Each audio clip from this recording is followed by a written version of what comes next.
reference to the IKEA catalog. There were 323 million copies of that printed worldwide in 19 different languages in 65 different countries.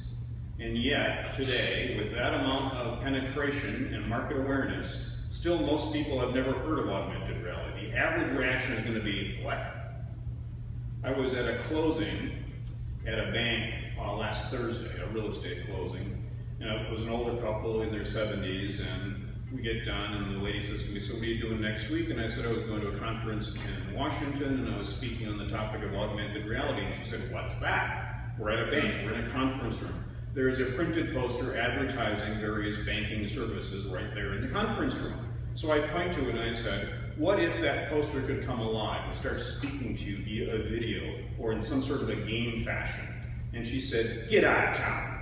She couldn't believe it. Now she's in her 70s and maybe she gets a free pass for that, but I'm getting close to 70 and I don't think it is a free pass. I think the reality is there's a huge awareness issue here, and that then ties back to the QR code problem.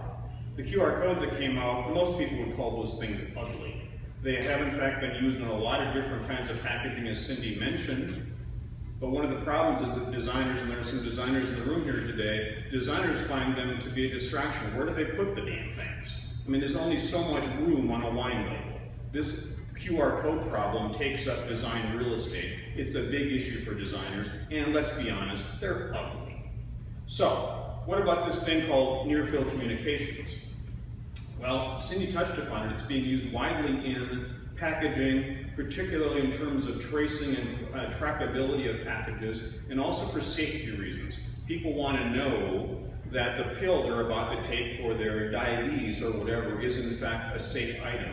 So the technology of near-field communications is quite powerful. Perhaps you've seen it. If you go to a particular hotel, maybe you were given an entry card to your hotel room, and that was an NFC-enabled card. You just tap the card against your room key, your room lock, to get in and egress into your room. The reality is that near-field communications is going to be a big, big player in this space, but it has something of a narrow niche from the standpoint of its best application is in inventory control, the logistics of packaging, and some of those kinds of issues. We also have one other thing to think about, and that is the environmental factor. Exactly what do you do with a near-field communications device when you want to recycle it? That's a difficult problem, and it's not yet been entirely overcome. The last point before we move on is just talking about the way the world is reacting to this stuff. Fundamentally, from a marketing perspective, what people are hoping to achieve using augmented reality triggered from print, we like to say that print is the most universal, most democratic, that means it's the most economical way of being able to fire the experience. And we call it the launch pad into a fully immersive multimedia experience. There's real power in that concept. However, we have found that this subset called image recognition has a dark downside, because ultimately image recognition, because it uploads all images to the cloud, doesn't need print the way our vision of the future is. And we believe that because print is so democratic, is so universal, and is so available in so many countries, that it may still in fact be the best launch pad. So with that as a sort of a preview, I'd like to mention that Cindy and I are both really intent on trying to continue to communicate with you people, so if you're interested, we'll be sharing a couple of things here in the next few minutes. We're going to share a couple of videos. We'd love to be able to send those links to those videos to you folks so that you can share them with your own teams. So please feel free to give us a business card or write your name and contact information on a piece of paper, whatever you're most comfortable with. We'd be more than happy to send that information to you, plus a couple of other things as well. Just last week in the Dallas Morning News newspaper, a printed newspaper, I read this online of course, there was a report about the Flora Street Cafe. It's a new restaurant that's opened up in a hot area of Dallas. And the device that's being used for that particular story is a picture of the restaurant, but it's a 360 view picture, so you can scan through the entire restaurant. But most important is the fact that it's been made interactive. So you can click on a link to the kitchen and see what's going on in the kitchen, and the fact that they've got a wood-fired grill. You can click on a link to what's happening in the front of the house.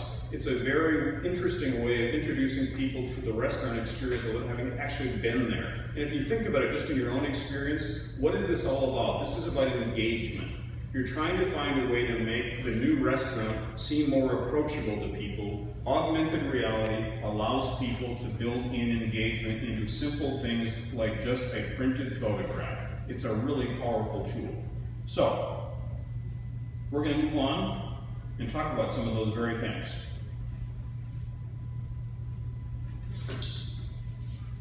Cindy, I can't remember. Am I doing this slide or are you? Yes, that's yours. Okay, cool. Now, I think it's time for some irreverence. I have a secret. Did you know that augmented reality is a lot like high school sex? Now, you're saying to yourself, now, wait a minute. Why is augmented reality a lot like high school sex? Well, let me explain it to you. The simple fact is, everybody thinks everybody else is doing it. Everybody wishes they were doing it.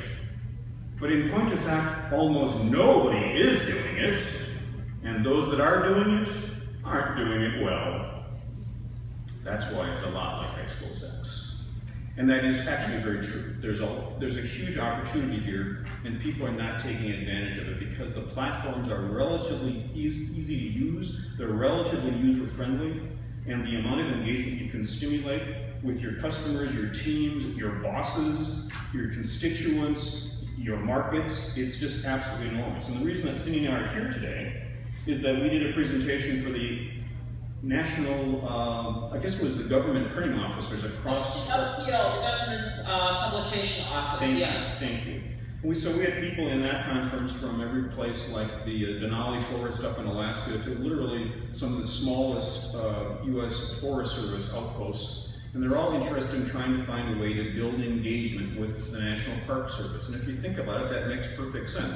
So if even just the signs at a particular exhibit, if it's Old Faithful or whatever, explain the history in an engaging way because everybody's got a smartphone, that becomes a real powerful way of getting people to linger. It generates what's called stickiness, and that's what this slide is all about. The fact of the matter is that using augmented reality is really very easy. The app itself is inexpensive or free, depending on which platform you use. The level of responsiveness when people start engaging with this is really surprisingly high.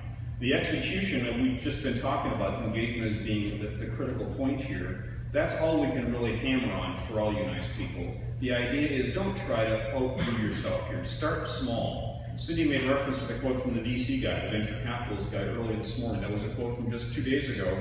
And he said, look, don't show me dragons jumping out of buildings. I don't care about dragons jumping out of buildings after I see it the first time. Show me something that is useful, and that's truly cool. So that's a good point. You can have fun with augmented reality, but that wears thin really quickly. So make sure you're engaging your customers, your clients, your constituents with something that actually does engender value for them. Content, therefore, obviously this goes without saying, is key. It's got to be worth somebody's time and attention to invest the effort in downloading the app and actually then engaging with whatever you've devised. It's all about what you put out there on the web or in the cloud or in the way you coded the reactions to your augmented reality project that make a difference. Is this hard to do? It probably sounds like it initially, but more and more of the platforms are going to open source. More and more of the platforms are being acquired by other companies. For example, there's a company in Helsinki, Finland called ThingLink. They did a project with a company based in Vancouver, British Columbia. I think it was last month that this went live. It's a magazine for the sale of Trek bicycles. So these are these off-the-road, super heavy-duty, insane devices that people use to ride up and down mountain trails and off of mountain faces. And the videos that are buried in this particular magazine, they literally make you sick because the poor kid doing this, he's got to be mentally insane. There's got to be something wrong with him. It's insane.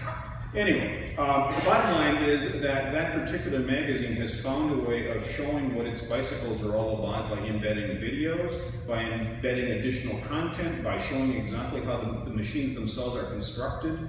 It's a very powerful way of engaging with prospective customers. And that company, that off-road bicycle company in Vancouver said, look, our issue here is we don't want people just clicking on our online magazine or our printed magazine. We want to convert them. So click-through to conversion is the mantra that retailers in particular are after. If you think about it, it makes perfect sense. But if you also think about this, that we're all retailers, we're all trying to sell something. So click-through to conversion, converting something to be a user of your services if you're a government agency. Convincing somebody to convert to actually believing in whatever your mission mandate may be, that's powerful, and that's what we believe this stuff can really do for you.